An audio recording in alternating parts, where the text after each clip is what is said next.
Hello everyone, welcome back to my channel nursing medium. So friends, आज का जो video है आप लोगों के लिए बहुत ज़्यादा इम्पॉर्टेंट है, क्योंकि आज मैंने इस वीडियो में कुछ ऐसी बातें डिस्कस करनी है आप लोगों के साथ जो आपकी प्रिपरेशन में आप लोगों को काफ़ी ज़्यादा हेल्पफुल हो सकती हैं। जैसे कि आप सभी लोगों को पता है कि इस साल की जो नोटिफिकेशन है नॉर्सेट की, वो ऑलरेडी आ चुकी है। तो नॉर्मली हम लोगों ने ये एक्सपेक्ट किया था कि जैसे एग्ज़ाम सितंबर में होता था, तो इस साल भी most of every students is expecting कि एग्ज़ाम जो है वो सितंबर में होगा। बट जो मीटिंग मिनट्स हुए थे, मीटिंग जो कंडक्ट हुई थी, उसमें ये डिसाइड किया गया कि इस साल से यानी कि 2023 से जो हमारा ये नॉर्सेट का एग्ज़ाम है, ये साल में 2 बार कंडक्ट किया जाएगा। तो जो 2023 में है वो एग्ज़ाम सितंबर में ना होके जून 3 को हो रहा है। तो ऑलरेडी एग्ज़ाम की डेट अनाउंस हो चुकी है। So all students are preparing very hard, I think. And जो प्रेपरेशन है उसको हम और ज़्यादा फ्रूटफुल तभी बना सकते हैं जब हम उसको बहुत प्लानिंग के साथ और बहुत ज़्यादा डेडिकेशन के साथ करते हैं। तो जब ये डेट अनाउंस हुई है तो काफ़ी सारे स्टूडेंट्स पैनिक मोड में हैं कि उनको डर है कि हम लोगों ने तो सितंबर के लिए रेडी हो रहे थे कि इतना टाइम पीरियड है, तो हमारा जो उन लोगों का एक स्टडी पेस था, जो उनकी स्पीड थी सिलेबस कवर करने की, वो सितंबर के टाइम पीरियड के अकॉर्डिंग थी। लेकिन एकदम से डेट जून में अनाउंस होगी तो इतना सारा सिलेबस कैसे कवर करें। बहुत सारे कुछ ऐसे इश्यूज़ हैं, बहुत सारी बातें हैं छोटी छोटी जो मैं आज आप लोगों के साथ डिस्कस करूँगी। क्योंकि जो मैं पॉइंट्स आप लोगों के साथ डिस्कस करने जा रही हूँ वो आपकी नॉर्सेट की जर्नी है, जो नॉर्सेट के एग्ज़ाम प्रिपेयर करने से लेके एग्ज़ाम देने तक की जर्नी है, वो उसको और ज़्यादा ईजी कर सकती है। क्योंकि अगर वो जर्नी इजी हो जाएगी तो आप लोगों को डेफिनेटली हेल्प मिलेगी एग्ज़ाम क्लियर करने में और एग्ज़ाम में एक अच्छा रैंक गेन करने में। But before proceeding with these things, I just want to tell you, those who have not subscribed my channel, kindly do subscribe my channel. And जिनको वीडियो पसंद आए प्लीज़ वीडियो को like ज़रूर करिएगा।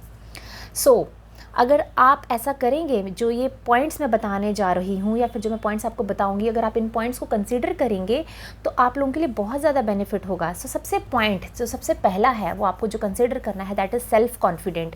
When ever you are preparing for your exam, you need to be very confident. ये नहीं कि exam prepare कर रहे हैं और साथ ही सोच रहे हैं हाय अगर मेरा नहीं होगा मैं क्या करूँगा, हाय अगर ऐसा हो गया तो मैं क्या करूँगी।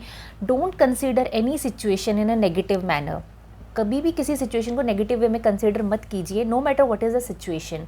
Just focus on your persistent जो आपके एफर्ट्स हैं। अगर आपके एफर्ट्स हैं, अगर वो आप परसिस्टेंट कंटिन्यू एक मैनर में देते रहेंगे, डेली अगर आप स्टडी करनी है तो करनी है, ऐसा सोच के अगर आप स्टडी करेंगे और कॉन्फिडेंट होकर स्टडी करेंगे कि नहीं मैं एग्ज़ाम क्लियर कर सकती हूँ या मैं एग्ज़ाम क्लियर कर सकता हूँ, तो डेफिनेटली आपका एग्ज़ाम ज़रूर क्लियर होगा। मार्क माय वर्ड्स, आपका एग्ज़ाम ज़रूर क्लियर होगा। कोई भी आपको एग्ज़ाम को क्रैक करने से नहीं रोक सकता। सो कॉन्फिडेंस लूज़ नहीं करना है किसी भी सिचुएशन में। काफ़ी सारे स्टूडेंट्स, इवन जैसे बॉयज़ कैंडिडेट्स हैं, उनके लिए हाँ मैं मानती हूँ थोड़ा सा डीमोटिवेटिंग फैक्टर है कि 80-20 रेशो है, तो वो कुछ बॉयज़ हैं जो वो थोड़े सा डीमोटिवेट हो जाते हैं। तो ऐसा नहीं फील करना है कि हाँ 80-20 है, हमारा एग्ज़ाम नहीं क्लियर होगा। तो आप अगर डेटा निकाल के देखें तो 80-20 में भी बॉयज़ ने काफ़ी अच्छा रैंक अटेन किया है। सो नो मैटर रेशियो क्या है, एग्ज़ाम कैसा है या और अदर फैक्टर्स कैसे हैं, आपकी हार्डवर्क, आपकी प्रिपरेशन कैसी है, that matters at the end. So next point is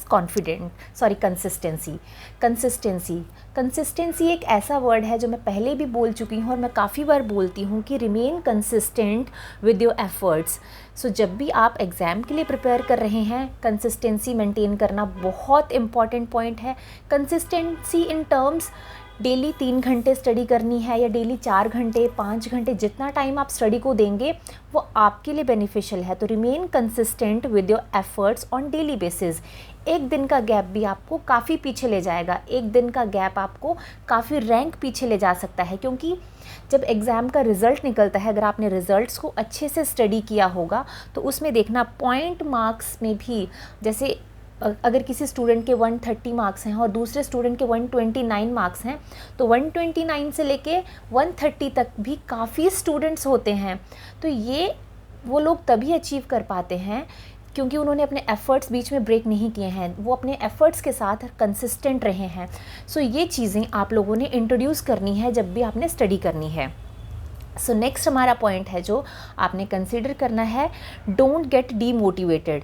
don't get demotivated with your past experiences, with जो भी नए नए रूल्स आ रहे हैं उनकी वजह से डीमोटिवेट नहीं होना है। जैसे पास्ट एक्सपीरियंसेस का मतलब मेरा बोलने का ये है, मैंने मानो पिछले साल मैंने नॉर्थ सेट का एग्ज़ाम दिया था और मैं 2 नंबर से रह गई, 3 नंबर से रह गई, मैं रह गई। 2 नंबर या 3 नंबर नहीं होता है, रहना मीन्स रहना, सिलेक्ट होना मीन्स सिलेक्ट होना होता है। तो अगर हम पुराने एग्ज़ाम में, हमारे पिछले एग्ज़ाम में हम रह गए हैं अपनी मेरिट में आने से, तो आप ये चीज़ देखिए कि उस चीज़ से हमें डीमोटिवेट नहीं होना है। हमें ये देखना है कि कौन सा ऐसा पॉइंट था जो मैंने गलत किया, मेरे क्या नेगेटिव पॉइंट्स थे, मेरी क्या क्या गलतियाँ हुई थी, मेरे एफ़र्ट्स कहाँ कम हुए, वो सारी चीज़ें रूल आउट कीजिए। यूजुअली हम लोग क्या करते हैं, जब भी हम एग्ज़ाम से आते हैं तो यूजुअली हम लोग ये करेंगे कि हाँ मेरे ये क्वेश्चंस गलत किए, या फिर मैंने इस तरीके से एग्ज़ाम में अटेम्प्ट करने का सोचा तो मेरा ये आंसर गलत हो गया। तो अपने उन पॉइंट्स को थोड़ा सा रेक्टिफाई कीजिए एंड देखना रिज़ल्ट्स अच्छे ही होंगे आपके लिए। तो आप अपने पुराने एक्सपीरियंसेस से कुछ अच्छा निकालने की कोशिश कीजिए, ताकि आप लोगों के लिए जो आने वाला टाइम है वो आपके फेवर में हो। अपने पास्ट एक्सपीरियंसेस को नेगेटिव कंसीडर मत कीजिए, उनसे डिमोटिवेट मत होइए, आप उनको पॉजिटिवली कंसीडर करके चलिए। नेक्स्ट आता है choose best and right thing. Choose best and right thing का मतलब क्या है कि जब भी आपने स्टडी करना है, ऐसी XYZ बुक नहीं उठा लेनी है। कोई भी बुक उठा के पढ़ाई करने मत लग जाइए।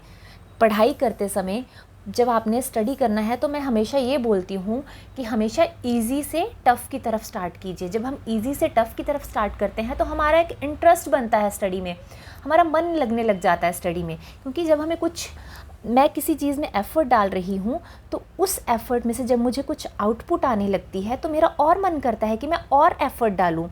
तो वो तभी हो पाएगा जब हम एक स्ट्रेटजी से प्लान करेंगे। एक स्ट्रेटजी से प्लान करने का मतलब यही है कि जो आपको ऑलरेडी चीज़ें आती हैं, आप एक टाइम बाउंड बनाइए कि मैंने इतने टाइम पीरियड में ये कवर करनी है, क्विक रिव्यू करना है उनको, ताकि मेरा इंटरेस्ट बने और फिर मैं और अच्छे से बाकी चीज़ों को स्टडी करूँ। तो इसके अलावा आपने और क्या करना है, पुराने जितने साल के क्वेश्चन पेपर्स हैं उनको ढूंढिए, वो स्टडी कीजिए। मॉडल टेस्ट पेपर्स होते हैं उनको स्टडी कीजिए। आप अपने लिस्ट बनाइए इंपॉर्टेंट टॉपिक्स की। इंपॉर्टेंट टॉपिक्स यूट्यूब पे बहुत सारे ऐसे चैनल्स हैं, या फिर बुक्स में भी बहुत सारे ऐसे, आप लोगों को पुराने क्वेश्चन पेपर देख के ही पता चल जाएगा कि किस टॉपिक में से बार बार क्वेश्चंस पूछे गए हैं। क्योंकि क्वेश्चन वही आता है, बस घुमा फिरा के आ जाता है। तो topic will remain same, the way they are framing the question will change. तो उस चीज़ को आप लोगों ने देखना है कि कौन से इंपॉर्टेंट टॉपिक्स हैं, किस में से बार बार क्वेश्चंस पूछे गए हैं, तो उन टॉपिक्स को अच्छे से स्टडी कीजिए। नेक्स्ट मैं आपको बता ही चुकी हूँ कि अपना फेवरेट टॉपिक स्टार्ट कीजिए, वो बहुत ज़्यादा अच्छा रहेगा आप लोगों के लिए। एंड उसके बाद आता है make a list of the subjects to cover. आप लोगों ने लिस्ट बनानी है। जैसे मेडिकल सर्जिकल है, मेडिकल सर्जिकल के कुछ इंपॉर्टेंट टॉपिक्स हैं जिसमें से हमेशा क्वेश्चन आता ही आता है। गायनी के कुछ ऐसे टॉपिक्स हैं, पीड्स के कुछ ऐसे हैं, साइकाइट्री के कुछ ऐसे हैं, कम्युनिटी के कुछ टॉपिक्स ऐसे हैं जहाँ से क्वेश्चंस आते ही आते हैं। तो उन टॉपिक्स की तो एटलीस्ट एक आप 2-3 घंटे लगा के फटाफट एक लिस्ट बना लीजिए, ताकि आप लोगों को कोई भी टॉपिक रिव्यू के टाइम पे छूटे ना। क्योंकि कुछ बुक ऐसी होती है कई बार कि कोई टॉपिक नहीं दिया है, तो एटलीस्ट आप जो टॉपिक उस बुक में ना दिया है, अगर आपके पास लिस्ट है cover and not cover topics की, तो आप वहाँ से उसको नेक्स्ट कोई और बुक रेफ़र करके कवर कर सकें। बट कोई भी टॉपिक छोड़ना नहीं है, क्योंकि अगर हम ये सोचेंगे कि मुझे ये समझ नहीं आ रहा या मेरे से ये नहीं हो पाएगा, ऐसे कर करके अगर हम एक 2 3 टॉपिक्स छोड़ते जाएंगे तो पेपर में कितने सारे क्वेश्चंस हैं जो हमसे हो ही नहीं पाएंगे। और इसी वजह से यही एक कारण होता है कि हम मेरिट में नहीं आ पाते हैं। मेरिट में आने के लिए हमें सिर्फ 2 या 3 सब्जेक्ट्स कवर करना या 4 या 5 टॉपिक्स कवर करने से नहीं होगा। The whole entire things we need to cover, तभी हम मेरिट में आ पाएंगे, अदरवाइज़ पॉसिबल नहीं है आज के टाइम पे, क्योंकि कंपटीशन बहुत ज़्यादा बढ़ चुका है, बहुत ज़्यादा।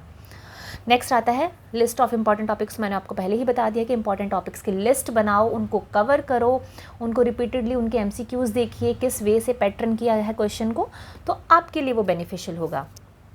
नेक्स्ट थिंग है जो आप लोगों को थोड़ी सी ऐसे लग सकती है कि मैम क्या बोल रही हैं, लेकिन फिर भी बहुत इंपॉर्टेंट है, वो ये है कि डोंट मेक एक्सक्यूज़ेस। बहाने बनाना बंद कर दो।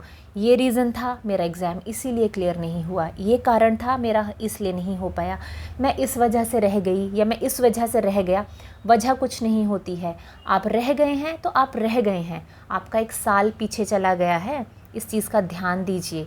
आप एक साल पीछे चले गए हैं अपने बाकी कलीग से, अपने साथियों से, तो आपका जो लॉस हुआ है आप उस पे फोकस कीजिए, बहाने नहीं बनाने हैं।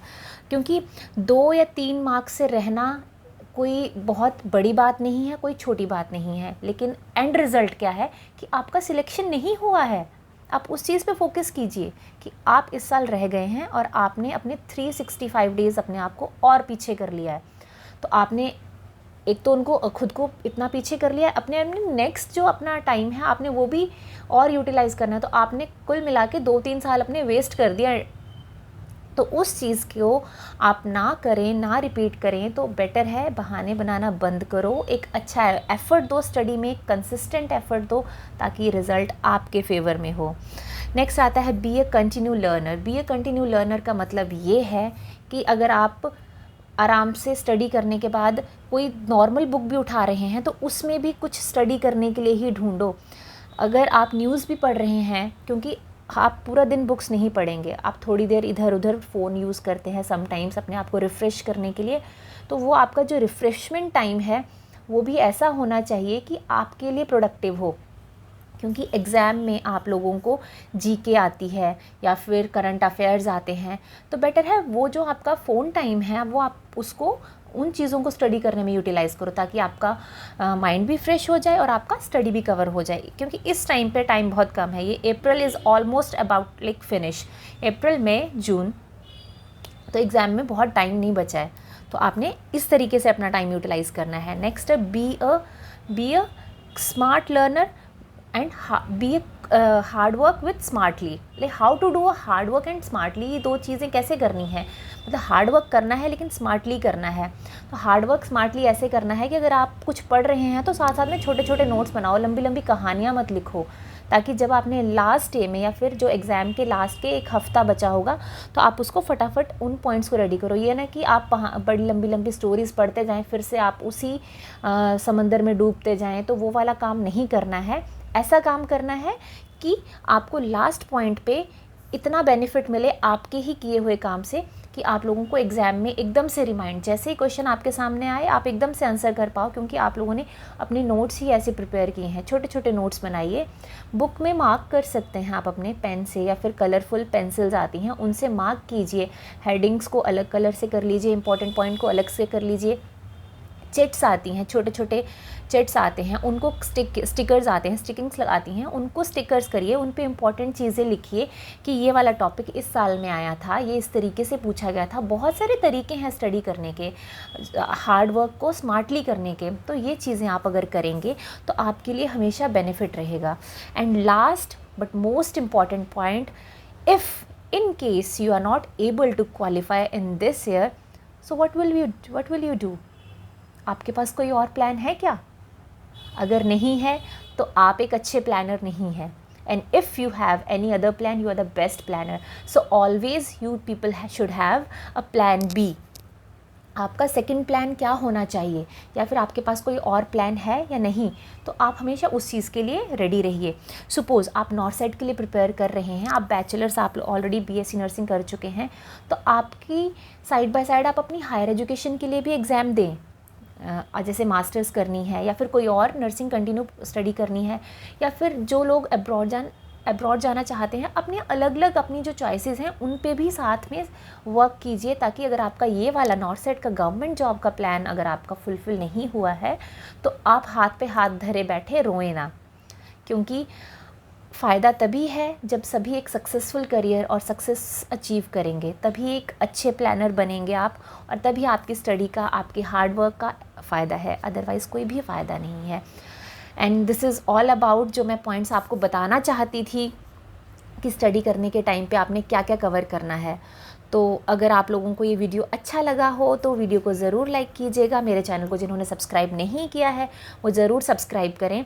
एंड मैं उम्मीद करती हूँ कि इस नॉर्सेट के रिज़ल्ट के बाद जो लोग यहाँ पे दिल्ली एम्स ज्वाइन करेंगे वो प्लीज़ आके हमसे ज़रूर मिलेगा। I will be please to meet you all the individuals those who are going to join 2000 NORCET 2020, ये 2023 वाला नॉर्सेट जो ज्वाइन करेंगे। And thank you so much for watching my video. Bye bye, take care.